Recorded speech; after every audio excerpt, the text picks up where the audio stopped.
Morning all of you, कैसे हो आप सब लोग। आई होप सब लोग अच्छे होंगे, खुश होंगे, मस्त होंगे। चलिए गाइस, आज हम पढ़ते हैं फीटल सर्कुलेशन। ठीक है, तो देखिए फीटल सर्कुलेशन क्या होता है, बहुत इंपॉर्टेंट टॉपिक है। इस टॉपिक से बहुत सारे क्वेश्चंस एग्जाम में पूछे जाते हैं और इसमें क्या होता है, लाइन टू लाइन क्वेश्चन बनते हैं। तो कम से कम हम यहाँ पे 20-25 क्वेश्चन जो है इस टॉपिक से रिलेटेड जो एग्जाम में पूछे गए हैं, बहुत सारे के सारे क्वेश्चंस के बारे में हम यहाँ बात करेंगे। और इसमें मैंने आपको बताया कि लाइन टू लाइन क्वेश्चन बनते हैं। ठीक है, चलिए अब हम पढ़ते हैं फीटल सर्कुलेशन। फीटल सर्कुलेशन पढ़ने से पहले सबसे पहले हम बात करते हैं कि फीटस क्या होता है। ठीक है, तो देखिए फीटस जो होता है, जब एक मदर जो है उसकी जो वो प्रेग्नेंट होती है, तो प्रेग्नेंट होने के बाद उस मदर के प्रेगनेंसी टाइम पीरियड को हम डिवाइड करते हैं। और किस तरीके से डिवाइड करते हैं, सपोज 1 डे से लेके 14 डे एंड 14 डेज से लेके 28 डेज। ठीक है, और हमें पता है कि 14 डेज पे क्या होता है, ओवुलेशन होता है, ओवम रिलीज होता है।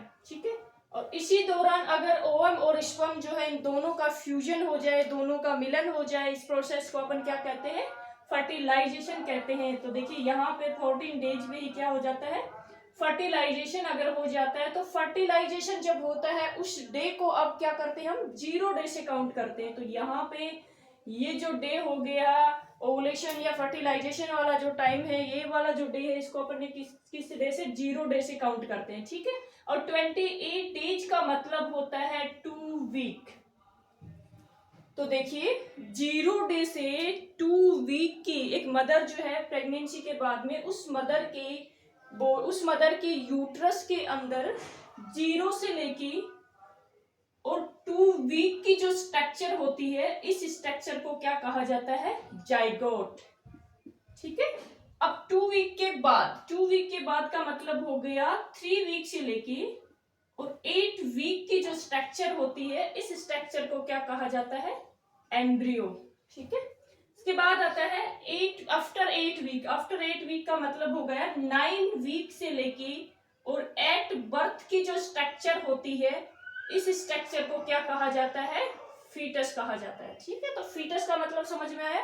फीटस का मतलब होता है कि जब एक मदर प्रेग्नेंट होती है, प्रेग्नेंट होने के बाद उस मदर का जो यूट्रस होता है, उस यूट्रस के अंदर फर्टिलाइजेशन की 9 वीक से लेके और एट बर्थ की जो स्ट्रक्चर होती है, उस स्ट्रक्चर को क्या कहा जाता है, फीटस कहा जाता है। ठीक है, तो ये होता है फीटस। उसके बाद हम बात करते हैं सर्कुलेशन की। तो सर्कुलेशन का मतलब क्या होता है, तो देखिए सर्कुलेशन का मतलब होता है ब्लड से।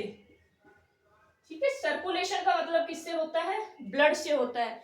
इसका मतलब ये हुआ कि जो फीटस होता है, उस फीटस की बॉडी के अंदर जो ब्लड होता है, उस ब्लड का जो है सर्कुलेशन किस तरीके से होता है। ठीक है, उसी को हम क्या कहते हैं, फीटल सर्कुलेशन। ठीक है, अब देखिए ब्लड जो होता है, जैसे हम सब लोग बहुत अच्छे से जानते हैं कि ब्लड क्या है, कनेक्टिव टिश्यू होता है।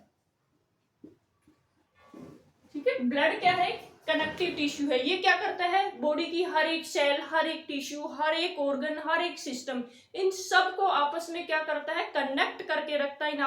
इन सबको आपस में कम्युनिकेट करके रखता है, इन सबको आपस में जोड़ के रखता है। ठीक है, इसलिए ब्लड क्या है, कनेक्टिव टिश्यू होता है। अब देखिए बॉडी की हर एक सेल को जीवित रहने के लिए क्या चाहिए होता है, ऑक्सीजन चाहिए होता है।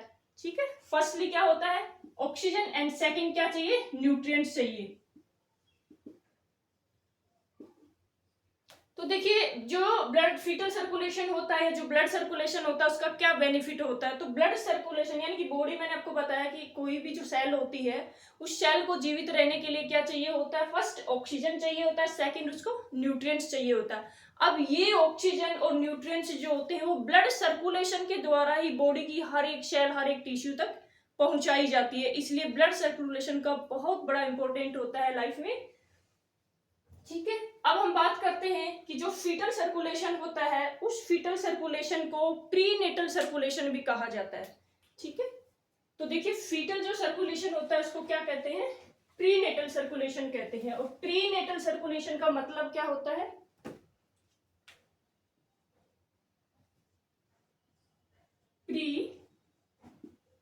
प्रीनेटल सर्कुलेशन, नाम से ही पता चल रहा है। प्री का मतलब होता है पहले, नेटल शब्द का मतलब होता है लेबर या डिलीवरी। ठीक है, तो लेबर या डिलीवरी से पहले यानी कि फीटस जब मदर के यूट्रस में होता है, इंट्रा यूटेराइन लाइफ में होता है, उस दौरान उस फीटस की बॉडी के अंदर ब्लड का सर्कुलेशन किस तरीके से होता है, उसको अपन फीटल ब्लड सर्कुलेशन या उसको क्या कहते हैं, प्री नेटल सर्कुलेशन कहा जाता है। ठीक है, एक होता है post natal circulation. Post natal circulation, post natal का मतलब होता है, पोस्ट का मतलब होता है आफ्टर, बाद में, नेटल का मतलब होता है लेबर या डिलीवरी, यानी जैसे ही बच्चा जो है मदर के यूट्रस से बाहर आ जाता है, बच्चे की डिलीवरी हो जाती है, डिलीवरी होने के बाद उस बच्चे की बॉडी के अंदर जो ब्लड है उसका सर्कुलेशन कैसे होता है, उसको बोलते हैं पोस्ट नेटल सर्कुलेशन या एक्स्ट्रा यूटेराइन सर्कुलेशन, या इसको एडल्ट सर्कुलेशन भी कहा जाता है, क्योंकि उसमें जो सर्कुलेशन होगा वो सेम एक जो एडल्ट में होता है उसके सिमिलर होता है। ठीक है, तो पोस्ट नेटल सर्कुलेशन को क्या कहा जाता है, एडल्ट सर्कुलेशन। ठीक है, और प्री नेटल सर्कुलेशन जो होता है, उस प्री नेटल सर्कुलेशन को क्या कहते हैं, फीटल सर्कुलेशन। अब देखिए, फीटल सर्कुलेशन और जो एडल्ट सर्कुलेशन होता है, ये क्या एक दूसरे से सिमिलर होते हैं या एक दूसरे से डिफरेंशिएट होते हैं? तो देखिए, दोनों के दोनों सर्कुलेशन जो होते हैं वो एक दूसरे से डिफरेंशिएट होते हैं। किस तरीके से डिफरेंशिएट होते हैं ये अपन इसमें पढ़ेंगे। ठीक है, तो यहाँ पे फीटल सर्कुलेशन पढ़ने से पहले सबसे पहले हम बात करते हैं कि एडल्ट सर्कुलेशन कैसे होता है। अगर एक बार एडल्ट सर्कुलेशन अपन ने पढ़ लिया तो फीटल सर्कुलेशन हम बहुत आसानी से पढ़ सकते हैं। ठीक है, तो सबसे पहले हम बात करते हैं एडल्ट सर्कुलेशन की, और अभी अपन ने देखा था कि एडल्ट सर्कुलेशन जो है इसको क्या कहते हैं, पोस्ट नेटल सर्कुलेशन भी कहा जाता है। ठीक है, अब देखिए एडल्ट सर्कुलेशन कैसे होता है, तो ये देखिए एडल्ट का हार्ट होता है, रेड पेन से बनाते हैं इसको। तो ये होता है एडल्ट का हार्ट। ठीक है, और इसके कितने चैम्बर होते हैं, 4 चैम्बर होते हैं। ये होता है राइट एट्रियम, ये होता है left atrium, right ventricle, sorry right ventricle और लेफ्ट वेंट्रिकल। ठीक है, अब देखिए राइट एट्रियम और राइट वेंट्रिकल जो होता है इसके बीच में 3 वॉल पाए जाते हैं, और ये जो 3 वॉल होते हैं इनको बोलते हैं ट्राइकैस्पिड वॉल, ट्राइकैस्पिड वॉल। ऐसे ही लेफ्ट एट्रियम और लेफ्ट वेंट्रिकल जो होती है इसके बीच में भी 2 वॉल पाए जाते हैं जिसको बोलते हैं बाइकैस्पिड, बाई का मतलब 2, बाइकैस्पिड वॉल। और ये जो बाइकैस्पिड वॉल होता है इसको मिट्रल वॉल भी कहा जाता है।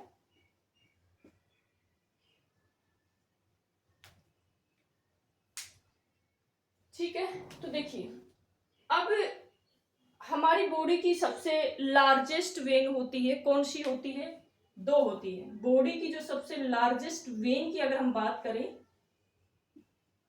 तो वो कौन सी होती है, 2 होती है। एक तो होती है सुपीरियर वेना केवा और दूसरी होती है आपकी इंफीरियर वेना केवा। ठीक है, सुपीरियर का मतलब ऊपर की तरफ और वेना का मतलब होता है वेन। ठीक है, वेना केवा का मतलब होता है वेन। ठीक, इंफीरियर जो होता है इसका मतलब होता है नीचे की तरफ और वेना केवा का मतलब होता है वेन। ठीक है, तो देखिए सुपीरियर वेना केवा जो होती है ये क्या करती है, हमारी बॉडी का जो ऊपर वाला पोर्शन, ऊपर का मतलब हेड वाला पोर्शन हो गया, फेस, नेक और अपर एक्सट्रीमिटी जो होती है, इससे ये क्या करती है, डीऑक्सीजनेटेड ब्लड को लेके आती है। डीऑक्सीजनेटेड ब्लड, डीऑक्सीजनेटेड का मतलब होता है जिसके अंदर ऑक्सीजन की कंसंट्रेशन क्या हो, कम हो, और CO2 की कंसंट्रेशन ज्यादा हो। तो इस तरह का जो ब्लड होता है उसको क्या बोलते हैं, डीऑक्सीजनेटेड ब्लड या इम्प्योर ब्लड या अशुद्ध ब्लड। ठीक है, तो ये तो क्या करती है, बॉडी का जो ऊपर वाला पोर्शन होता है उससे ये डीऑक्सीजनेटेड ब्लड लेके आती है और कहाँ लाके छोड़ती है, राइट एट्रियम में। ठीक है, दूसरी होती है आपकी इंफीरियर वेना केवा। तो जो इंफीरियर वेना केवा होता है ये क्या करती है, बॉडी का जो लोअर पोर्शन होता है, लोअर एक्सट्रीमिटीज होती है, एब्डोमिनल होता है, थोरेसिस पोर्शन होता है, यहाँ से ये क्या करती है, डीऑक्सीजनेटेड ब्लड को लेकर के आती है और ये भी किस में लाके छोड़ती है, इस राइट एट्रियम में। ठीक है, अब देखिए एक तो होती है वेन, तो वेन में तो कैसा ब्लड होता है, डीऑक्सीजनेटेड ब्लड, और दूसरी होती है आर्टरी। आर्टरी जो होती है जिसको हम धमनी बोलते हैं, ठीक है, तो इसमें कैसा ब्लड होता है, ऑक्सीजनेटेड ब्लड होता है, ठीक है। चलिए तो देखिए इंफीरियर वेना केवा और जो सुपीरियर वेना केवा जो बॉडी की सबसे लार्जेस्ट वेन होती है, ये दोनों की दोनों वेन जो होती है वो बॉडी से डीऑक्सीजनेटेड ब्लड को लेकर के आती है और कहाँ लाके छोड़ती है, ये राइट एट्रियम में, ठीक है। अब राइट एट्रियम में जब फुल हो जाता है, फुल होने के बाद में ये ट्राइकैस्पिड वॉल जो होते हैं ओपन हो जाते हैं, ओपन होने के बाद ये ब्लड जो होता है वो किस में आ जाता है, राइट एट्रियम से राइट वेंट्रिकल में, ठीक है। और राइट वेंट्रिकल से यहां से पल्मोनरी आर्टरी निकलती है, तो यहां से ये पल्मोनरी ट्रंक निकलता है, ठीक है। ये जो पल्मोनरी ट्रंक होता है ये आगे जाके 2 ब्रांच में डिवाइड हो जाता है इस तरीके से, ठीक है। ये राइट साइड वाली होती है, इसको बोलते हैं राइट पल्मोनरी आर्टरी,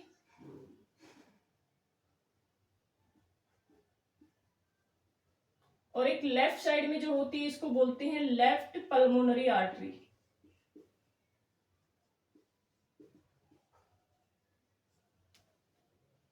जो राइट पल्मोनरी आर्टरी होती है वो राइट लंग्स में जाके ओपन हो जाती है, और जो लेफ्ट पल्मोनरी आर्टरी होती है ये लेफ्ट लंग्स में जाके ओपन हो जाती है, ठीक है। और जो राइट लंग्स होता है ये हो गया आपका राइट लंग्स और ये हो गया लेफ्ट लंग्स, ठीक है। तो इसमें कितने लोब होते हैं, इसमें 3 लोब होते हैं, और जो लेफ्ट लंग्स होता है इसमें कितने लोब होते हैं, इसमें 2 लोब होते हैं। क्यों, क्योंकि लेफ्ट साइड में क्या पाया जाता है, हार्ट पाया जाता है, ठीक है। लेफ्ट लंग्स जो होते हैं उसकी साइड में हार्ट पाया जाता है, तो इस वजह से जो है इसमें 2 लोब होते हैं और इसमें कितने होते हैं, 3 लोब होते हैं, ठीक है। तो ये होगी आपकी राइट पल्मोनरी आर्टरी और ये होगी आपकी लेफ्ट पल्मोनरी आर्टरी, ठीक है। उसके बाद देखिए अब ये ब्लड जो होता है वो मैंने बताया कि राइट एट्रियम से ब्लड किस में आ गया, राइट वेंट्रिकल में आ गया। राइट वेंट्रिकल से ब्लड जो होता है वो किस में आता है, आपकी पल्मोनरी ट्रंक में आता है। पल्मोनरी ट्रंक से किस में जाता है, राइट पल्मोनरी आर्टरी से किस में जाता है, राइट लंग्स में, और लेफ्ट पल्मोनरी आर्टरी से किस में जाता है, ये लेफ्ट लंग्स में, ठीक है। और यहाँ पे एडल्ट के लंग्स जो होते हैं वो फंक्शनिंग होते हैं और ये क्या करते हैं, गैसों का एक्सचेंज करते हैं, ब्लड का प्यूरिफिकेशन करते हैं, ठीक है। तो लंग्स का क्या फंक्शन होता है, गैसों का एक्सचेंज करना, ब्लड का प्यूरिफिकेशन करना। ये क्या करते हैं, इस डीऑक्सीजनेटेड ब्लड को क्या करते हैं, ऑक्सीजनेटेड ब्लड में कन्वर्ट कर देते हैं। जैसे ही ऑक्सीजनेटेड ब्लड यहाँ से बन जाता है, बनने के बाद में दोनों जो लंग्स होते हैं, राइट लंग से भी 2 पल्मोनरी वेन निकलती है और इधर लेफ्ट जो लंग्स होता है इससे भी 2 पल्मोनरी वेन निकलती है। तो टोटल कितनी होगी, 4 पल्मोनरी वेन। चारों की चारों पल्मोनरी वेन जो होती है वो किस में जाके ओपन होती है, लेफ्ट एट्रियम में ओपन होती है, ठीक है। और यहाँ से ये क्या करती है, दोनों के दोनों लंग्स जो है उनसे ऑक्सीजनेटेड ब्लड को लेकर के आती है और कहाँ लाके छोड़ती है, ये लेफ्ट एट्रियम में, ठीक है। अब ये ब्लड जो होता है वो लेफ्ट एट्रियम से इस बाइकैस्पिड वॉल के थ्रू किस में जाता है, लेफ्ट वेंट्रिकल में जाता है, और लेफ्ट वेंट्रिकल से क्या निकलता है, आयोटा निकलता। बॉडी की जो सबसे लार्जेस्ट आर्टरी होती है, ठीक है, बॉडी की सबसे लार्जेस्ट आर्टरी कौन सी होती है, अपन ने अभी थोड़ी देर पहले बात की थी कि बॉडी की सबसे लार्जेस्ट वेन जिसमें अपन ने बात की कि वो कौन है, सुपीरियर वेना केवा और इंफीरियर वेना केवा। इसी तरीके से बॉडी की सबसे लार्जेस्ट आर्टरी जो होती है वो कौन सी होती है, आयोटा होती है, ठीक है। तो यहां से क्या निकलता है, आयोटा निकलता है। जो आयोटा होता है उसके भी कई सारे पार्ट होते हैं। कौन कौन से पार्ट होते हैं, तो सबसे पहला पार्ट होता है इसका असेंडिंग आयोटा।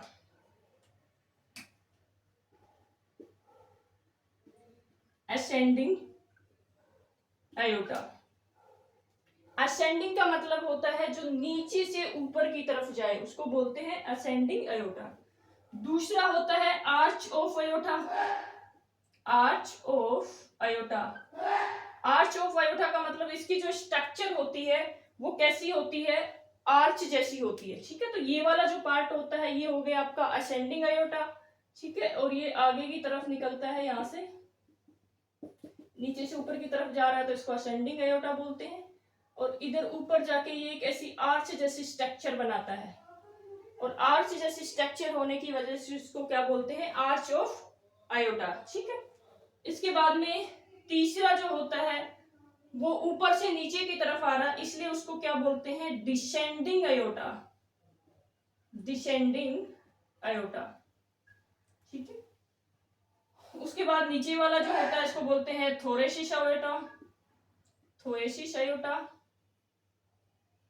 एब्डोमिनल रीजन में जाता है तो इसको उसी के नाम से जाना जाता है, एब्डोमिनल अयोटा,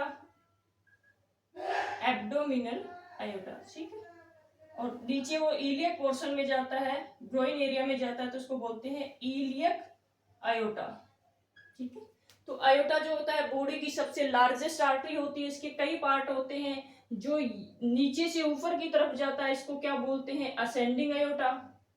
ठीक है, और ये जो असेंडिंग अयोटा होता है इससे दो कोरोनरी आर्टरीज निकलती है, और ये दोनों की दोनों कोरोनरी आर्टरी जो होती है वो किसको ब्लड सप्लाई करती है, हार्ट को ब्लड सप्लाई करते हैं। तो ये क्वेश्चन एग्जाम में पूछा जाता है कि हार्ट को ब्लड सप्लाई जो होती है वो अयोटा के कौन से पार्ट से होती है, तो कौन से पार्ट से होती है, अयोटा के असेंडिंग वाले पार्ट से होती है। असेंडिंग अयोटा जो होता है उससे हार्ट को ब्लड सप्लाई होती है। अब ये असेंडिंग अयोटा ऊपर की तरफ जाता है और एक आर्च जैसी स्ट्रक्चर बनाता है, तो इसको क्या कहा जाता है, आर्च ऑफ अयोटा। ठीक है, इसकी स्ट्रक्चर आर्च जैसी होती है। ये क्या करता है, किसको ब्लड सप्लाई करता है, तो ये ब्रेन को ब्लड सप्लाई करता है। जो आर्च ऑफ अयोटा होता है किसको ब्लड सप्लाई करता है, ब्रेन को ब्लड सप्लाई करता है। ठीक है, उसके बाद में ये डिसेंडिंग अयोटा जो होता है वो नीचे की तरफ आ रहा है ऐसे, और ऊपर से नीचे की तरफ आ रहा है, इसलिए इसको क्या कहा जाता है, डिसेंडिंग अयोटा। ठीक है, तो यहाँ पे इसको हम क्या कहते हैं, डिसेंडिंग अयोटा। तो ये वाला जो पार्ट हो गया ये क्या हो गया, डिसेंडिंग अयोटा। ठीक है, अब ये थोरेसिस वाले रीजन में जाता है तो यहाँ पे इसको क्या कहा जाता है, थोरेसिस अयोटा कहा जाता है। उसके बाद ये एब्डोमिनल पोर्शन में जाता है तो इसको एब्डोमिनल अयोटा कहा जाता है, और लास्ट में ये जो है इलियक, इलियक वाला या ग्रोइन जो एरिया होता है, पेल्विस एरिया जो होता है वहां एंटर होता है, तो वहां जाने के बाद इसको क्या कहा जाता है, इलियक अयोटा। ठीक है, तो इस तरीके से अयोटा जो होता है इसके द्वारा पूरी की पूरी बॉडी को ऑक्सीजनेटेड ब्लड जो है वो पंप किया जाता है, पूरी की पूरी बॉडी को ऑक्सीजनेटेड ब्लड जो है वो सप्लाई किया जाता है। तो इस तरीके से एडल्ट में क्या होता है, ब्लड सर्कुलेशन होता है। तो ये अपन ने पढ़ा एडल्ट ब्लड सर्कुलेशन। ठीक है, तो एडल्ट ब्लड सर्कुलेशन में अपन ने क्या पढ़ा कि एडल्ट का ये हार्ट होता है, हार्ट के 4 चैम्बर होते हैं, right atrium, right ventricle, left atrium, left ventricle. जो राइट एट्रियम, राइट वेंट्रिकल के बीच में ट्राइकैस्पिड वॉल पाया जाता है, और लेफ्ट एट्रियम, लेफ्ट वेंट्रिकल के बीच में बाइकैस्पिड वॉल पाया जाता है, जिसको क्या कहते हैं, मिट्रल वाल्व भी कहा जाता है। ठीक है, अभी देखिए बॉडी की largest when, superior vena cava, inferior vena cava, ये दोनों की दोनों क्या करती है, बॉडी से जितना भी डीऑक्सीजनेटेड ब्लड होता है उस पूरे के पूरे डीऑक्सीजनेटेड ब्लड को लेकर के कहाँ पे आती है, सुपीरियर वेना। कहाँ पे आती है, राइट एट्रियम में आती है। राइट एट्रियम से ट्राइकैस्पिड वॉल के थ्रू ये किस में जाता है, राइट वेंट्रिकल में जाता है। राइट वेंट्रिकल से फिर ये पल्मोनरी ट्रंक के थ्रू किस में जाता है, pulmonary artery, right pulmonary artery और लेफ्ट पल्मोनरी आर्टरी, इनके थ्रू ये किस में जाता है, राइट लंग्स में और लेफ्ट लंग्स में जाता है। ठीक है, और यहाँ पे क्या होता है, ब्लड का प्यूरिफिकेशन होता है। अब ये प्यूरिफाइड ब्लड जो होता है वो दो इससे पल्मोनरी वेन निकलती है, टोटल चार पल्मोनरी वेन के थ्रू किस में आता है, लेफ्ट एट्रियम में आता है। लेफ्ट एट्रियम से किस में जाता है, लेफ्ट वेंट्रिकल में जाता है। लेफ्ट वेंट्रिकल से फिर किस में जाता है, ये अयोटा में जाता है, असेंडिंग अयोटा में जाता है, फिर आर्च ऑफ अयोटा में, descending aorta, thoracic aorta, abdominal aorta और इलियक अयोटा। इस तरीके से पूरी की पूरी बॉडी को जो है ऑक्सीजनेटेड ब्लड सप्लाई किया जाता है। ठीक है, और यहाँ पे देखिए एक छोटा सा एक्सेप्शन है, एक अपवाद है। कौन सा एक्सेप्शन है वो देखिए, अपन ने पढ़ा था अभी कि जो आर्टरी होती है उस आर्टरी में कैसा ब्लड होना चाहिए, ऑक्सीजनेटेड ब्लड होना चाहिए।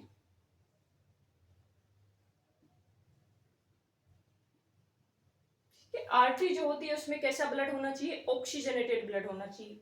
और जो वेन होती है उस वेन में कैसा ब्लड होना चाहिए, वेन का मतलब होता है सिरा, आर्टरी का मतलब होता है धमनी और वेन का मतलब होता है सिरा। सिरा का मतलब सिरा हुआ, मतलब डीऑक्सीजनेटेड। तो वेन जो होती है उसमें कैसा ब्लड होता है, डीऑक्सीजनेटेड ब्लड होता है। ठीक है। लेकिन यहाँ पे अपन देख रहे हैं कि जो पल्मोनरी आर्टरी होती है, उस पल्मोनरी आर्टरी में तो कैसा ब्लड है, डीऑक्सीजनेटेड ब्लड है। और जो ये पल्मोनरी वेन थी, इस पल्मोनरी वेन में कैसा ब्लड है, ऑक्सीजनेटेड ब्लड है। तो यहाँ पे ये एक एक्सेप्शन है जो आप सब लोगों को याद रखना पड़ेगा कि यहाँ पे पल्मोनरी आर्टरी के अंदर तो डीऑक्सीजनेटेड ब्लड, आर्टरी में होना तो कैसा चाहिए, ऑक्सीजनेटेड ब्लड होना चाहिए, लेकिन है कैसा, इसमें डीऑक्सीजनेटेड ब्लड है। अब जैसे वेन है, वेन में होना तो क्या चाहिए, डीऑक्सीजनेटेड ब्लड होना चाहिए, लेकिन है कैसा ब्लड, इसमें ऑक्सीजनेटेड ब्लड है। तो ये एक एक्सेप्शन है, एक अपवाद है, ठीक है, ये आपको याद रखना पड़ेगा। तो इस तरीके से एडल्ट में ब्लड सर्कुलेशन होता है। एडल्ट के ब्लड सर्कुलेशन को पोस्ट नेटल सर्कुलेशन भी कहा जाता है, ठीक है। अब हम पढ़ते हैं कि फीटल ब्लड सर्कुलेशन क्या होता है, ठीक है।